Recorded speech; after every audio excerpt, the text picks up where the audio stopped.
ಈ ಸೊಪ್ಪನ್ನು ಬಲಮೂಲ ಅಥವಾ ಭೀಮನ ಕಡ್ಡಿ ಅಂತ ಕರೀತಾರೆ.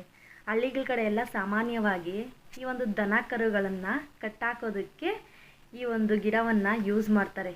ಎಷ್ಟು ಗಟ್ಟಿಯಾಗಿ ಕಿತ್ತರೂ ಬರಲ್ಲ ಅಂತಹ ಒಂದು ಈ ಸೊಪ್ಪು. ಈ ಸೊಪ್ಪಿನಿಂದ ಯಾವ ರೀತಿ ದೋಸೆ ಮಾಡಬೇಕು ಅಂತ ನೋಡೋಣ ಬನ್ನಿ.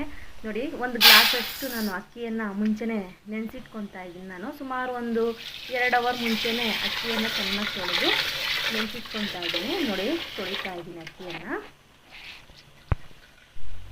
ಹಾಗೆ ಚೆನ್ನಾಗಿ ಮತ್ತೊಂದು ಸಲ ತೊಳಿತಾ ಇದ್ದೀನಿ. ತೊಳೆದು ಸೊ ಈ ನೀರನ್ನು ಹಬ್ಬಿಸ್ತಾಕ್ಬಿಟ್ಟು ಮತ್ತು ಬೇರೆ ಚೆನ್ನಾಗಿರುವಂತಹ ನೀರನ್ನು ಹಾಕಿ ಇಡ್ತಾ ಇದ್ದೀನಿ. ಸುಮಾರು ಒಂದು 2 ಅವರ್ ಈ ಒಂದು ಅಕ್ಕಿಯನ್ನು ನೆನೆಸಿದ್ದೀನಿ. ನೋಡಿ, ಚೆನ್ನಾಗಿ ನೆಂದಾದ್ಮೇಲೆ ನೀರನ್ನು ಆಚೆ ಹಾಕಿಬಿಟ್ಟು ಮತ್ತು ಒಂದು ಮಿಕ್ಸಿ ಜಾರನ್ನು ತೊಗೊಳ್ಳಿ. ಉದ್ದಿನಬೇಳೆ ಹಾಕೋಂಥ ಅವಶ್ಯಕತೆ ಇಲ್ಲ. ಆ ಒಂದು ಮಿಕ್ಸಿ ಜಾರಿಗೆ ಈ ಒಂದು ಅಕ್ಕಿಯನ್ನು ಟ್ರಾನ್ಸ್ಫರ್ ಮಾಡ್ತಾಯಿದ್ದೀನಿ. ಈಗ ಇದಕ್ಕೆ ನಾವು ಒಂದು ಇಡಿಯಷ್ಟು ಸೊಪ್ಪನ್ನು ಚೆನ್ನಾಗಿ ತೊಳೆದು ಈ ಒಂದು ಏನು ಭೀಮನ ಕಡ್ಡಿ ಅಥವಾ ಬಲಮೂಲ ಅಂತ ಕರಿತೀವಿ ಆ ಒಂದು ಸೊಪ್ಪನ್ನು ಚೆನ್ನಾಗಿ ತೊಳೆದು ನಾನು ಈ ಒಂದು ಮಿಕ್ಸಿ ಜಾರಿಗೇ ಹಾಕ್ತಾಯಿದ್ದೀನಿ. ಈಗ ಚೆನ್ನಾಗಿ ತೊಳ್ಕೊಂಡಿರಬೇಕು. ಎಲೆಗಳನ್ನು ಮಾತ್ರ ಬಿಡಿಸ್ಕೊಂಬಂದಿದ್ದೀನಿ ನಾನು. ಈ ಒಂದು ಎಲೆಯನ್ನು ಹಾಕ್ತಾಯಿದ್ದೀನಿ. ಈಗ ರುಚಿಗೆ ತಕ್ಕಷ್ಟು ಸ್ವಲ್ಪ ಉಪ್ಪನ್ನು ಕೂಡ ಇದ್ರ ಜೊತೆಗೆ ಹಾಕ್ಕೊಳ್ತಾ ಇದ್ದೀನಿ ನಾನೀಗ. ನೋಡಿ, ಯಾಕಂದರೆ ನಮ್ಮ ವೀಕ್ಷಕರು ಈ ಒಂದು ಗಿಡದ ಬಗ್ಗೆ ನಾನು ವಿಡಿಯೋ ಮಾಡಾಕಿದಾಗ ನೆಗೆಟಿವ್ ಆಗೆಲ್ಲ ಒಂದು ಕಮೆಂಟ್ಗಳನ್ನು ಹಾಕಿದ್ರು. ನೋಡಿ, ಈಗ ರುಬ್ಕೊಂಡಿದ್ದೀನಿ. ನೋಡಿ ಯಾವ ರೀತಿ ಹಸಿರಾಗಿ ಕಾಣಿಸ್ತಾ ಇದೆ. ಈಗ ಅಕ್ಕಿ ನೆನೆಸಿಟ್ಟಿದ್ನಲ್ಲ ಅದೇ ಬಟ್ಲಿಗೆ ಟ್ರಾನ್ಸ್ಫರ್ ಮಾಡ್ಕೊತಾ ಇದ್ದೀನಿ. ದೋಸೆ ನೀವು ಮಾಡಿ ತಿಂದಿದ್ದೀರಾ, ಫಸ್ಟ್ ನೀವು ತಿಂದು ತೋರಿಸಿ ಅಂತೆಲ್ಲ ಕಮೆಂಟಲ್ಲಿ ಹಾಕಿದ್ರು. ಯಾವ ರೀತಿ ಮಾಡಬೇಕು ಅಂತೇಳಿ ಕೇಳಿದರು ಕೆಲವರೆಲ್ಲ. ಇದನ್ನು ಯಾವುದೇ ರೀತಿ ಸೋಸೋಂಥ ಅವಶ್ಯಕತೆ ಇಲ್ಲ. ಮುಂಚೆನೇ ಉಪ್ಪು ಹಾಕಿದ್ದೀನಿ. ಈಗ ಡೈರೆಕ್ಟಾಗಿ 1-2 ದೋಸೆನೂ ಸುಟ್ಬಿಟ್ಟು ತೋರಿಸ್ಬಿಡೋಣ ನಮ್ಮ ವೀಕ್ಷಕರಿಗೆ.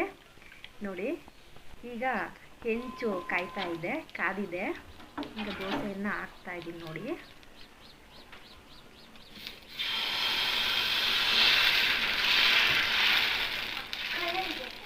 ನೀವು ಬೇಕು ಅಂದರೆ ಸ್ವಲ್ಪ ಇದಕ್ಕೆ ಎಣ್ಣೆ ಬೇಕು ಅಂದರೆ ಹಾಕ್ಕೊಳ್ಳಿ ಈ ಒಂದು ದೋಸೆಗೆ. ಬೇಡ ಅಂದರೆ ಸ್ಕಿಪ್ ಮಾಡ್ಕೊಳ್ಳಿ.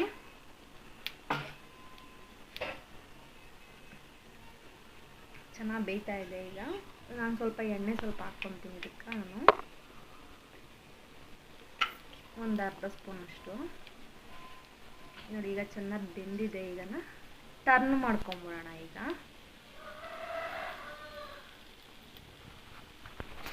ನೋಡಿ ಯಾವ ರೀತಿ ಬೇಯ್ತಾ ಇದೆ. ಉದ್ದಿನಬೇಳೆ ಹಾಕೋ ಅವಶ್ಯಕತೆಯೇ ಇಲ್ಲ. ಈ ಒಂದು ಸೊಪ್ಪಲ್ಲಿ ಒಂದು ಲೋಳೆಯಂತಹ ಒಂದು ಅಂಶ ಇರೋದ್ರಿಂದ, ನಾರಿನಂಶ ಮತ್ತು ಲೋಳೆ ಅಂಶ ಇರೋದ್ರಿಂದ ನಾವು ಉದ್ದಿನಬೇಳೆ ಹಾಕೋಂಥ ಅವಶ್ಯಕತೆ ಇಲ್ಲ. ನೋಡಿ, ನೀಟಾಗಿ ಬಂದಿದೆ. ಈಗ ಟರ್ನ್ ಮಾಡಿದ್ದೀನಿ.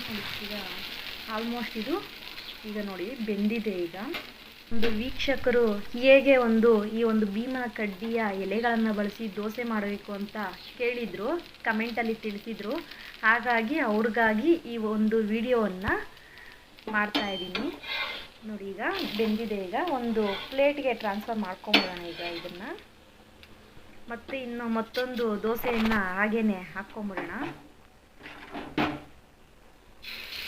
ಸೊ ನಾನು ಈಗಾಗಲೇ ಬೇರೆ ಒಂದು ವಿಡಿಯೋದಲ್ಲಿ ಈ ಒಂದು ಗಿಡದ ಬಗ್ಗೆನೇ ಪ್ರತ್ಯೇಕವಾಗಿ ವಿಡಿಯೋವನ್ನು ಮಾಡಿ ಹಾಕಿದ್ದೀನಿ. ನೋಡಿಲ್ಲ ಅನ್ನೋರು ನೋಡ್ಬೋದು.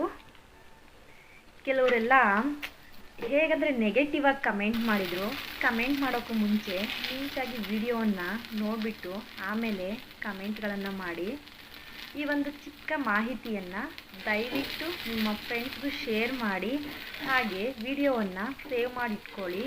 ಇನ್ನಷ್ಟು ಅಪ್ಡೇಟ್ಗಾಗಿ ನಮ್ಮ ಪೇಜನ್ನು ಫಾಲೋ ಮಾಡಿ. ಹಾಗೆ ಸಬ್ಸ್ಕ್ರೈಬ್ ಮಾಡ್ಕೊಳ್ಳಿ. ನೋಡಿ, ಈಗ ರೆಡಿಯಾಗಿದೆ. ನೋಡಿ ಎಷ್ಟು ಸಾಫ್ಟಾಗಿ ಬಂದಿದೆ, ತುಂಬಾ ಸಾಫ್ಟಾಗಿ ಬಂದಿದೆ. ಉದ್ದಿನಬೇಳೆ ಹಾಕೋ ಅವಶ್ಯಕತೆಯೇ ಇಲ್ಲ. ಈ ಒಂದು ಬಲಮೂಲ ಅಥವಾ ಭೀಮನ ಕಡ್ಡಿಯ ಎಲೆಗಳನ್ನು ಹಾಕಿ ಮಾಡಿರುವಂತಹ ಒಂದು ದೋಸೆ ರೆಡಿಯಾಗಿದೆ. ಈಗ ಆರಾಮಾಗಿ ನೀವು ಚಟ್ನಿಯೊಂದಿಗೆ ಆದರೂ ಸೇವನೆ ಮಾಡ್ಬೋದು, ಹಾಗೆ ಬೇಕಾ ಸೇವನೆ ಮಾಡ್ಬೋದು. ಸೊ ಚಟ್ನಿ ಮಾಡ್ಕೊಂಡ್ರೆ ಚೆನ್ನಾಗಿರುತ್ತೆ. ಧನ್ಯವಾದ.